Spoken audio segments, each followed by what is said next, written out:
Morning. So we have two different selections today from the New Testament, from Luke and then Acts.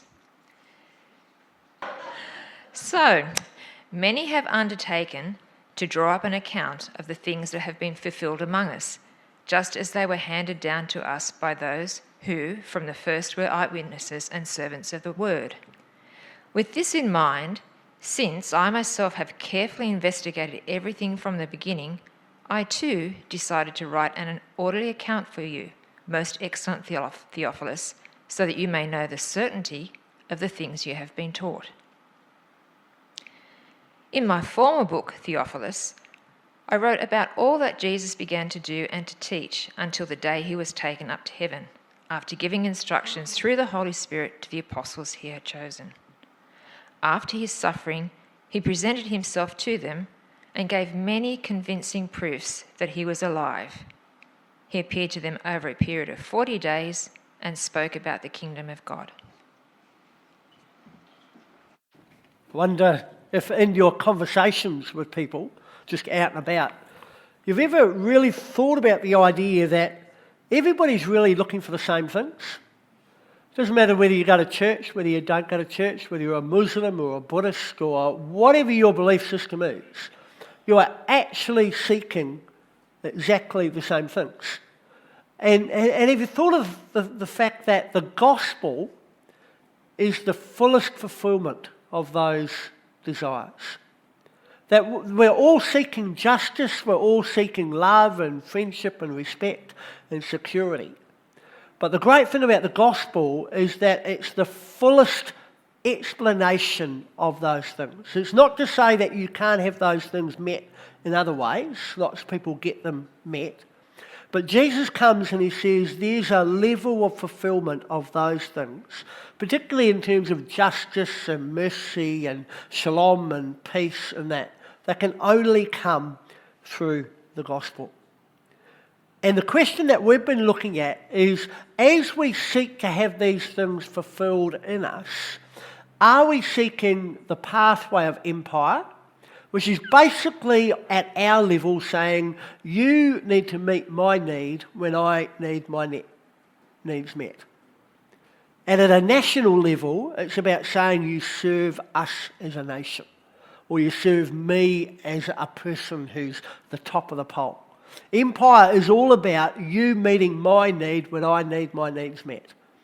And shalom is all about God is blessing me that I might give it away.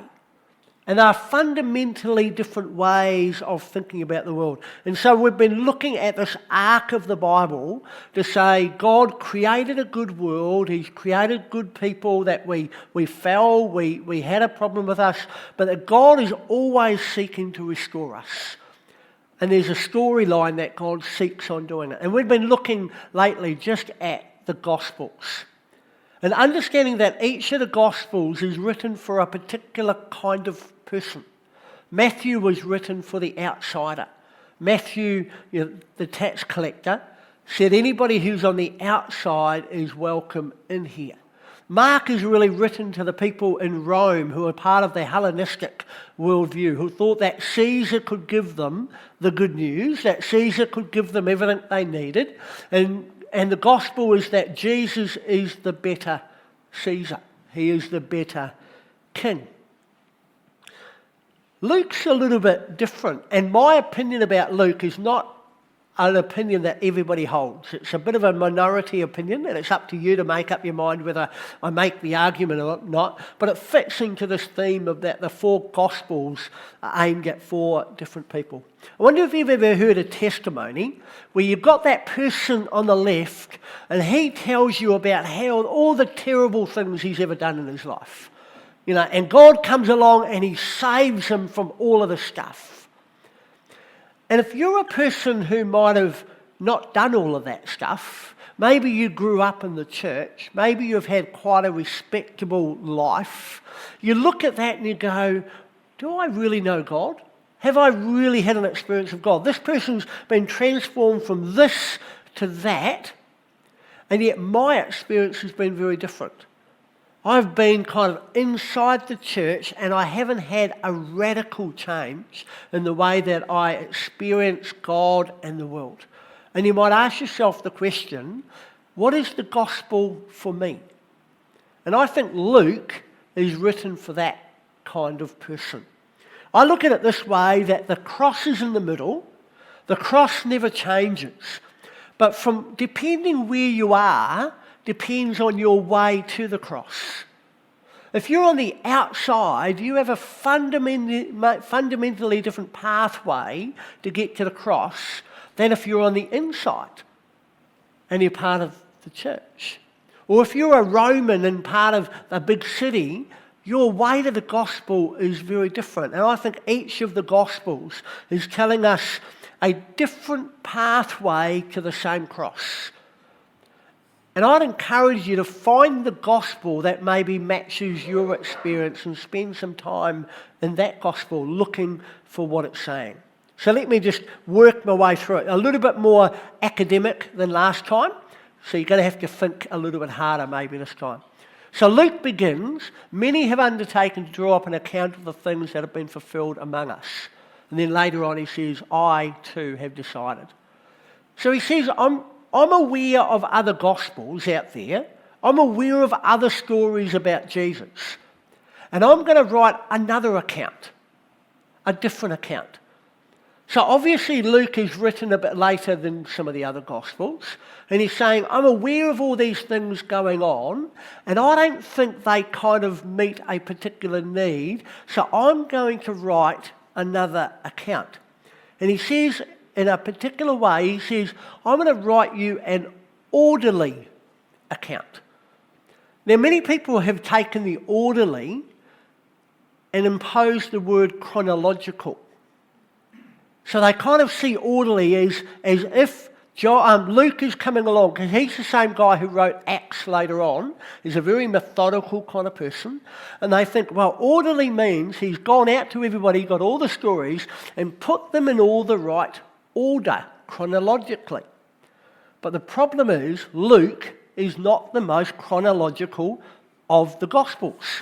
The stories are in funny places at certain times. So when he says orderly, it doesn't actually mean chronological. So what's he mean by orderly? And we're going to come back to that in a little bit. And then he goes on to say, some for you most Theophilus. And then at the beginning of Acts, in my former book, Theophilus. And some have read this to say, okay, he's writing to Gentiles. Because Theophilus is a Greek name, means lover of God. And Luke uses a Greek name, so he's obviously writing to Greeks. But the problem with that is about 20% of the writing on synagogues of that era, of Jesus' era, about 20% of the plaques on the wall were written in Greek. So it was a really common thing in Israel of the day to write and talk and be named in Greek. So just because he's writing to a Greek person doesn't actually mean he's used a Greek name. He's not necessarily writing to a Greek person. I think if you look at Luke and you think he's a Gentile writing to Gentiles, you miss the point of what Luke is about. And I'm going to make an argument that is kind of a little bit different. I want to argue that Luke is probably a Gentile proselyte, which means he's a Jew.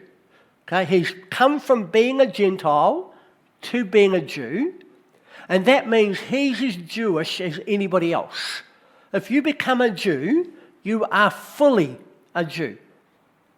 But he probably comes from, remember last week we talked about Hellenism, the 4 pillars, and one of them was medical, and the priest was the person that you went to for medical, and it's that word that I couldn't pronounce last week and I can't pronounce this week, so I'll give it a go, an Asclepian priest.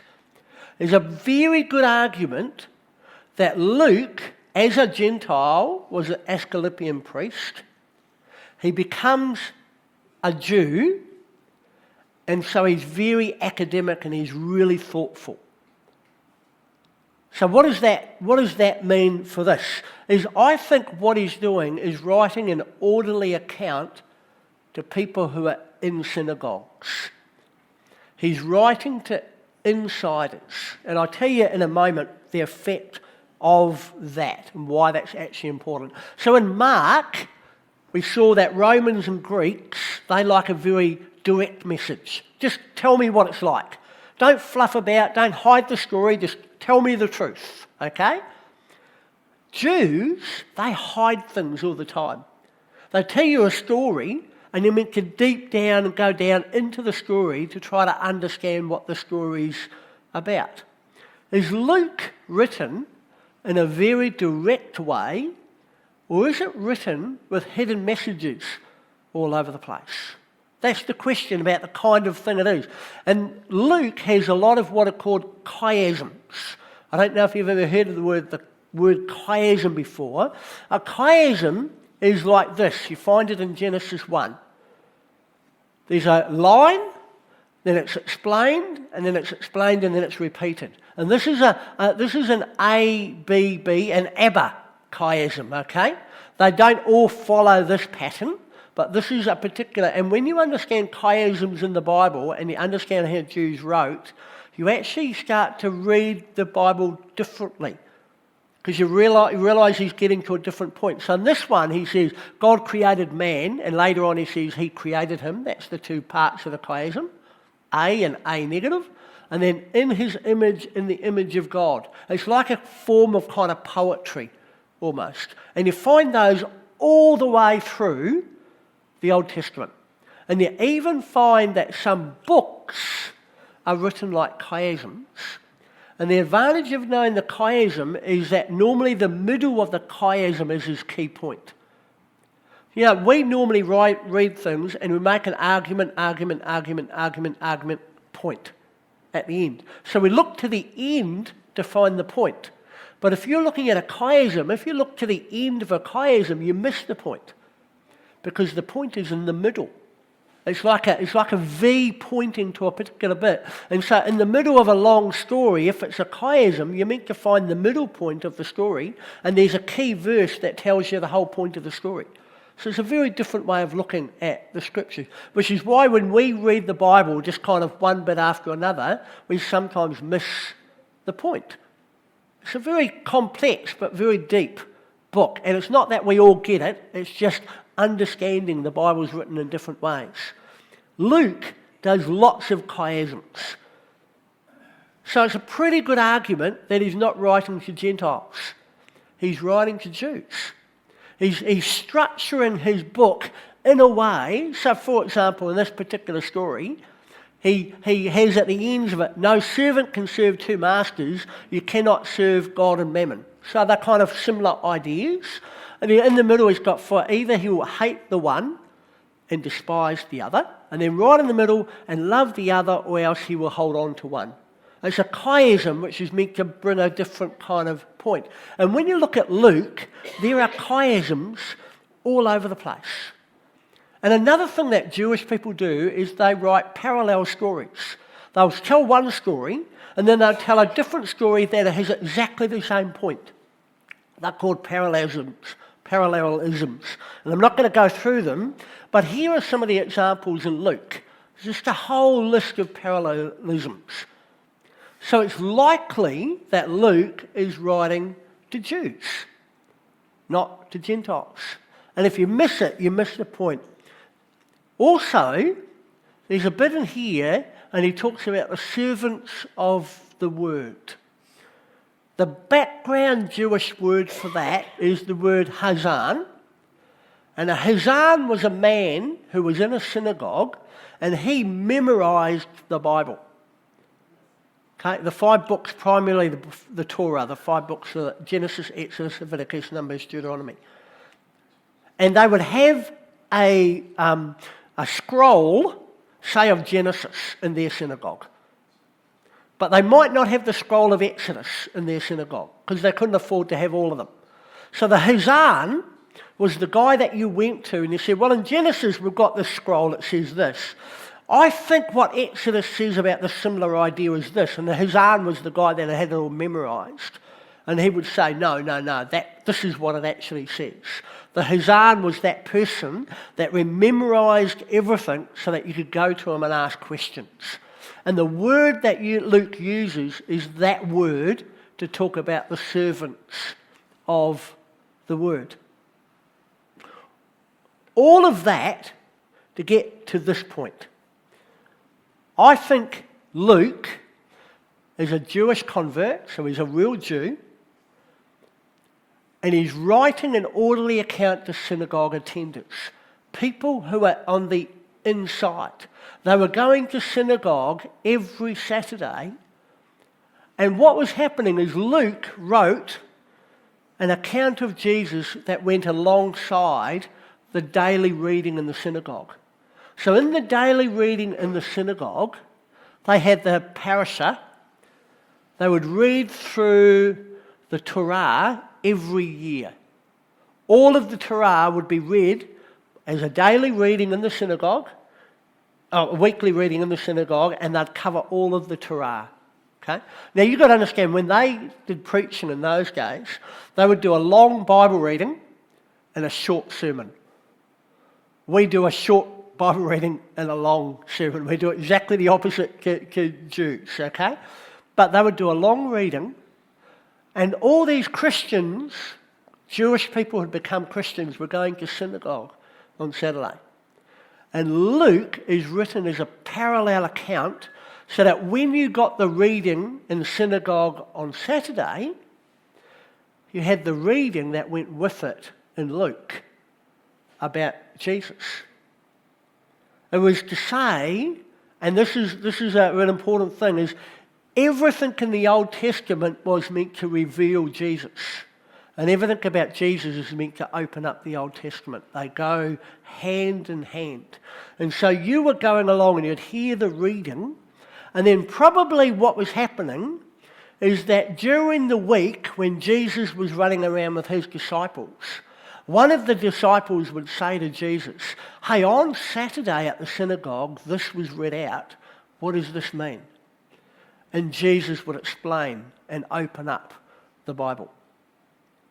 I think that's a really cool way of understanding how the Jewish and the Christian come together. There is a list of all the parasha readings, and you can map them onto the book of Luke. It's just an incredible thing. And it's to say this, if you're an outsider, you need a particular gospel. But if you're an insider, if you're in the church already, God's got a gospel for you as well. And that gospel is to open up your eyes to the teaching of the Old Testament. To say Jesus has always been doing this story all along. God hasn't changed his mind. Remember right at the beginning we said right in Genesis 3, the good news. God's good news has been there all the time. And the scriptures say that all scripture is God-breathed and useful for teaching and rebuking. I'm reading at the moment late Exodus, at the end of Exodus.